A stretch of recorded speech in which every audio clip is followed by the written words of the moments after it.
It may go down in history as one of the worst of many mistakes that Donald Trump has made. Him going after former FBI Director James Comey on a flimsy indictment that will likely not survive motion practice brought by a 72-hour-old prosecutor who got the short straw in Lindsay Halligan against James Comey and his attorney, who is going to be Pat Fitzgerald. Pat Fitzgerald, he's brought down governors. He's brought down White House chiefs of staff. He's brought down the New York Times and a reporter. He's brought down donors to Obama. He's fearless. He's untouchable. They called him the Elliot Ness with a Harvard law degree when he worked in Chicago, of all places. And Lindsay Halligan, over her skis would be an understatement. She's going to be crushed by James Comey and his attorney. We talk about it on the most recent episode of Legal AF, the podcast. And here's a clip. You also had a career as a lawyer, practicing lawyer now. You were a prosecutor at one time. Why don't you take it from that angle then about what you spotted in the indictment, and then we can get to the new reporting about what happened with the magistrate and the lies that Lindsay Halligan apparently made to the magistrate and how that helps the defense. It's pretty humiliating to consider the fact that what actually made the docket is two different iterations of the indictment, and it forced the magistrate judge to have to ask Lindsay Halligan. Literally, the MAG judge says, I've never had this happen before in my career, why I have two filed documents, ostensibly charging documents against James Comey, but they're inconsistent with each other and they both have your signature on them.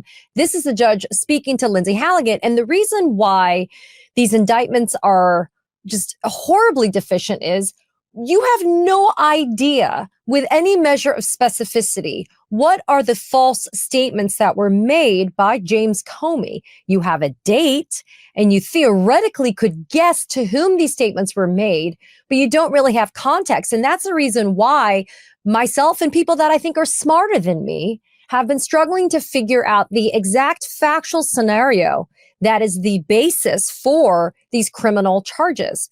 But you kind of don't have to be surprised, though, Michael, because Lindsay Halligan, in and of herself, had her first courtroom appearance yesterday when she went before the MAG judge to have to explain these charges, or 2 days ago. And what's kind of crazy about it is this woman is now the head prosecutor for all federal prosecutions in the Eastern District of Virginia, which is a jurisdiction that is known for not only its efficiency, but for the gravity and the seriousness of the cases that are heard. So when you consider the fact that Pamela Jo Bondi, at the direction of Donald Trump, also thought that it was smart to put somebody like Lindsay Halligan in a position where she now has to go toe-to-toe with not only a lawyer himself, because let me remind everybody, James Comey's a lawyer, but he's the former director of the FBI. I have been saying it for the last couple of days. You should not underestimate James Comey. That man may come across as mild-mannered and quiet and reserved, but I certainly would not underestimate his readiness for what has just happened to him. Yeah. In fact, while on that point, why don't we hear from James Comey, who, after talking about he's not going to operate from his knees, and neither should we, also effectively said, bring it when it comes to let's go to trial. Let's play the clip of James Comey. My family and I have known for years that there are costs to standing up to Donald Trump, but we couldn't imagine ourselves living any other way. We will not live on our knees, and you shouldn't either. Somebody that I love dearly recently said that fear is the tool of a tyrant, and she's right. But I'm not afraid, and I hope you're not either. I hope instead you are engaged, you are paying attention, and you will vote like your beloved country depends upon it, which it does. My heart is broken for the Department of Justice, but I have great confidence in the federal judicial system, and I'm innocent. So let's have a trial and keep the faith. I love the Batman voice, by the way. I love the, Yes. what's the other one? They're like, Yes. Watchmen. I'm not locked in here with you. You're locked in here with me. Mike, isn't he like the encyclopedic definition of G-man? Like when you say, FBI guy, it's like the smart tie, the blue, the navy blue blazer, the clean cut haircut. I mean, say what you want to say. And I've said this too. I read the comments, folks. I look at the social media comments and the replies. There's no love lost for James Comey, right, Mike? But here's the thing. It's like, you don't have to agree with what that guy did back in 2016, but you should be upset about him being railroaded by Donald Trump. Well, I mean, you can separate these two. Like, these things don't have to coexist in the same space. I'm not sure, having now done the research around what the indictment is over, and we'll catch our audience up here on that. Sure. I'm not so sure now that I blame Comey. I may better understand why he did that press conference about an open investigation about emails in Hillary Clinton, the timing that he did. And it goes to the indictment. Let's first, let me map it out this way. We get the indictment. The fact that Katie and I have to figure out who person 1 and person 2 is and person 3 is, well, one is we can Hillary. Glean those, but it's like, what are the actual fake statements though? Like, what's the actual false statements, right? Well, that's what I'm trying to get to. So the fact that we have to go through all of that. Let me go through the vagaries or the infirmities. Sure, go ahead. And then we'll talk about what I think it's over and but the fact that I have to piece it together means the defense has an argument to dismiss on its face the indictment, because they shouldn't have to guess. They are entitled constitutionally to understand the charges that are against them. Sure, we were able to piece together that we think, person number 1 is Hillary and person number 2 is Trump and person number 3 is Andy McCabe. But that's not how this is supposed to work. What were the statements? There's also a lot of problems here, because in order to get perjury, lying under oath in this type of context, there's lots of things here that undermine their ability to get a jury to beyond a reasonable doubt to find that he perjured himself. First of all, you had the fact that there were communications problems. He sat in Virginia during COVID. They had trouble hearing each other during his 4 hours of testimony on September 30th of 2020. There was many times when people were talking over each other, meaning you couldn't get a clear question. You couldn't get clear margins around a clear question and a clear answer, which is the very basis of perjury. He may be able to testify that he did not even understand the question because there was an overlap between questions and answers. Then on the question that we think is the foundation of the indictment, which I'm going to play a clip from now, which is an exchange between Senator Cruz and him about whether Comey was the source or authorized a leak to the Wall Street Journal about the Clinton Foundation. It wasn't even about Donald Trump. The irony that Donald Trump is trying to exploit that's something that Hillary Clinton had done against her, not against him, is just ironies of all ironies. But even in that exchange, Cruz fumbles the question, so it's not even framed right. He says the Clinton administration instead of the Clinton Foundation. So you have a lot of problems, a lot of potholes between the Q and the A, which have to be matched together perfectly in order for there to be perjury. In fact, let's show a clip of what we think is the exchange that is the basis of count 2 of the indictment. All right, let's shift to another topic. On May 3rd, 2017, in this committee, Chairman Grassley asked you point blank, quote, "Have you ever been an anonymous source in news reports about matters relating to the Trump investigation or the Clinton investigation?" You responded under oath, quote, "Never." He then asked you, quote, "Have you ever authorized someone else at the FBI to be an anonymous source in news reports about the Trump investigation or the Clinton administration?" You responded again under oath, "No."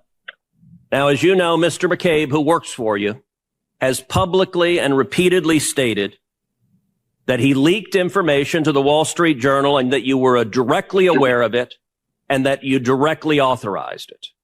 Now, what Mr. McCabe is saying and what you testified to this committee cannot both be true. One or the other is false.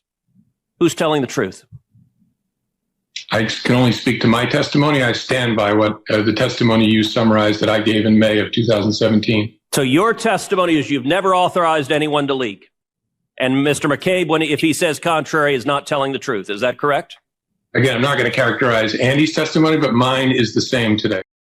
All right. So look, there's a problem. First of all, as you see, Cruz fumbled Clinton administration and Clinton Foundation. So you have a malformed question, which can't be the subject of perjury, or at least gives the defense. Now, look, there's a 2018 Office of Inspector General, Department of Justice, full investigation of who was telling the truth between McCabe and Comey. And the OIG, which is obviously something Lindsay Halligan was given but ignored, the OIG report says clearly that McCabe lied, that McCabe on his own, rogue, leaked to the Wall Street Journal. Why? Because he didn't like the suggestion that McCabe, was biased and he wanted to have a counter story run in the paper. So he leaked it. And when they investigated Comey, who they believed, and he gave under oath testimony to the OIG in the report, and I have the report, it's up on Legal AF Substack, you can read it for yourself. It says clearly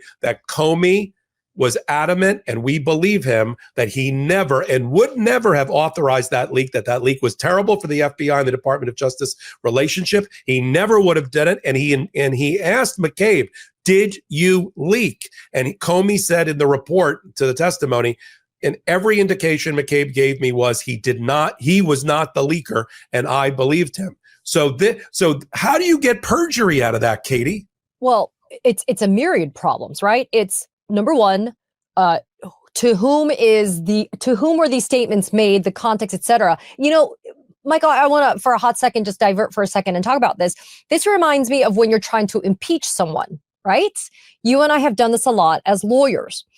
Sometimes it is improper impeachment when you are trying to do a gotcha moment during a trial, for example, when you're cross-examining a witness, because on a prior occasion, that person may have made a statement either during the course of a deposition or maybe in another situation.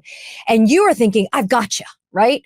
And you sit there and on cross-examination with a leading question, you sit there and you think that you're impeaching them because you're like, didn't you previously say X, but now you're saying Y? Now, we all know as lawyers, if you have inartfully teed up the question during the deposition, for example, and the witness answers the question, even if it was inartfully done, there's a lot of wiggle room for that witness's answer. So to your initial point, if Cruz is going to screw up the way within which he is posing this question and create so many different permutations of not only kind of interpretation, but kind of allow somebody who's measured in the way that they respond, like James Comey, where are the false statements in and of themselves, as in the structure of the answer by Comey? That's right. Then you get into the questions about substance, materiality here. And it also gets into timing, right? Remember, the statute of limitations was on the eve of expiring by just days when Lindsay Halligan secured this indictment against Comey. The questioning by Cruz is in 2020 to statements and to conduct that was done in 2017, et cetera. Like there are so many different about a 2016 article. Like it's just, there's so many different ways of looking at the years, the timing, the materiality. Now, remember, there's another guy who could possibly be the person and not McCabe, a guy named Daniel Richman, a longtime friend of James Comey, who's a Columbia law professor to whom James Comey gave certain memos. But this may not be the Richman memos because Richman is not identified in the indictment, but we do know Richman was subpoenaed by the FBI and met with them. So again, this level of, well, could it be Andy McCabe? Could it be Daniel Richman? Could it be Cruz? Could it be somebody else? I mean, this is the inherent defects and problems with the indictment. Now, let me be clear before people get too excited about it, though. You can file a motion for bill of particulars if you're the lawyers for Comey. You can get the clarity and the specificity that you need. But doesn't this just go to show, though, how totally rigged up this was? You send in Lindsay Halligan and she presents this to the grand jury, and we don't get to see what was presented because the grand jury proceedings are confidential and secret. We don't know what she said. I don't want to gloss over this. Lindsay Halligan, who was an 8-year lawyer in insurance defense, never a federal prosecutor, never a federal law clerk, never had a federal practice, is not a never did criminal law, is not a member of the Eastern District of Virginia Bar. I looked it up. Is not a member of the Virginia Bar. Not that she has to be for this particular position. Is not the U.S. Attorney for the Eastern District of Virginia. She's the acting interim U.S. Attorney. She did not have a career prosecutor sign the indictment because nobody wanted to sign this indictment. She went alone. Nobody from Maine Justice. Talk about throwing her to the wolves, although I have no sympathy for her. Nobody from Maine Justice, not Todd Blanche, not anybody, because they didn't want to make it look like Trump was pushing the buttons, but he was, went and sat with her. She goes in alone with a cookbook. I'm sure somebody prepared for her. Then she got screwed up because she had two different indictments. One that was a true bill that was returned by the grand jury. You have a form by the grand jury that shows they're confused by the process because garbage in, garbage out. They're using carrots, Katie, to indicate that which count they did not indict on. She's then confused. Handwritten in. The guy's name is handwritten in. Right? They pulled a form from, that little inbox that's on the judge's desk at the back. So they pulled a form, started writing about the former director of the FBI. Okay, this is what happens when you do it with this way. Then the judge goes, I don't understand. There's two indictments that are signed. She says, what? She says, there's two indictments that are signed. No, I only signed one. Halligan's like, what do you mean? I don't know. And the judge is like, your signature is on both of the documents, Ms. Halligan. We're going to put up on the screen the actual signed document. You and I both used it in our own hot takes. Let's go. So stay right there. Let's leave it right there for a minute. Count one, we think involved an exchange between Lindsey Graham and Comey that had a lot of communications issues because Comey was sitting in his house in Virginia, and the grand jury was like, no, we're not indicting on that. Back and forth, where Lindsey Graham bangs the table and says, you're going to sit here and tell me you don't believe that you remember? I mean, I'm sorry, that's like my foghorn leghorn. That sounds like Senator Kennedy. I'm like, why are you doing foghorn leghorn Kennedy foghorn, right leghorn there? For all these guys. And then the second count, this is where Lindsey got screwed up. There's two count twos because she signs this one. Then there's another count two, which is news to her until the magistrate judge has to point it out to her. We're laughing, but these are the irregular. This is what happens when you have an instant prosecutor just to add water. You throw her in after 72 hours. She's told by her career prosecutors, you cannot bring this indictment. It violates the Department of Justice manual. It violates the principles of federal prosecution. There's no case here. She goes, but this is my artist rendering, but my boss told me I got to bring an indictment. So I'm going to go bring an indictment. And she runs into court. And this is the result. So now you know why Comey is so confident with his Batman voice, with his Watchman voice. I am not afraid. I'm going to trial. Well, look, listen, and Comey's not going to represent himself, although I do suspect he would have done a pretty skilled job, Mike, if he did. Comey has Pat Fitzgerald in his corner. And so I'll give y'all some inside baseball. We knew a number of us knew Pat Fitzgerald was repping Comey, but it wasn't common knowledge. And then it was common knowledge. But when we saw this come back, we were like, okay, so Comey's got Pat Fitzgerald, and Pat Fitzgerald is a badass. Like, if you were in a heap of shit trouble, you want Pat Fitzgerald in your corner. Fitzgerald is going to shred Lindsey Halligan. And here's the thing, and I'm glad that you've repeated this. Halligan went into this grand jury alone. And I've presented to grand juries before, and you don't have to do it. A line prosecutor can do it. It's really not some huge finessed act. So I don't want anybody to sit there and think and overestimate Halligan's abilities to be able to present to this grand jury. It really wasn't that difficult. Here's the other thing that we also know too, right, Mike? Andy McCabe was never presented to the grand jury, right? So we know that Halligan flew solo for this, and she messed it up. But the fact that she's going to be the one that's going to have to do this against somebody like Pat Fitzgerald, who was the longest serving United States attorney in Chicago and has secured convictions against some of the most corrupt figures in politics, I would, if I'm Halligan, I'd be shit my pants. I know of Fitzgerald because he and I both worked at Skadden Arps. He kind of came in 2012. Yeah, he just left Skadden in 2023. Right. I was there much earlier, but I was in the white collar department, the same department he would have been in.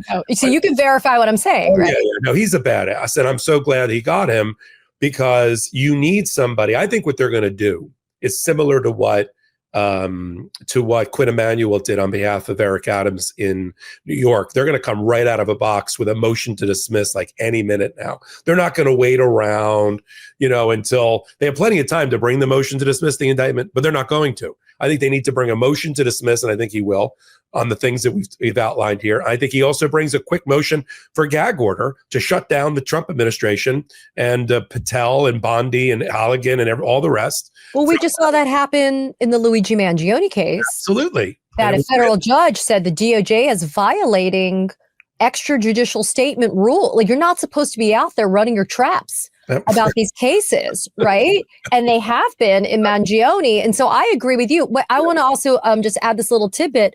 Pat Fitzgerald has been repping James Comey in an unofficial / official sense since Comey got canned back in 2017 by Trump. So Fitzgerald's been on this. He's up to speed. I was going to say, the dude does not need to be, there's not going to be a lot of catch-up time for this guy. He's been on it, which just goes to show, though, if you're Halligan, Bondi, Trump, or anybody, this level of underestimation of your foe is a really big deal. But you know what?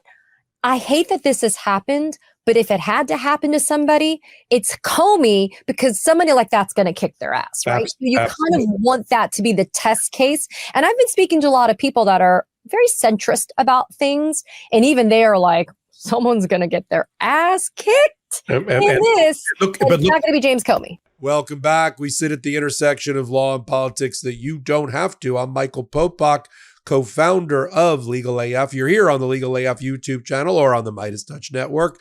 Take a moment, hit the free subscribe button in both places. Twice a week at 8 p.m. Eastern time, we do a live on YouTube of the podcast for the last 5 years. A couple thousand episodes. Join us in progress. And then pick us up on audio podcast platforms of your choice. So until my next report, I'm Michael Popok. Can't get your fill of Legal AF? Me neither. That's why we formed the Legal AF Substack.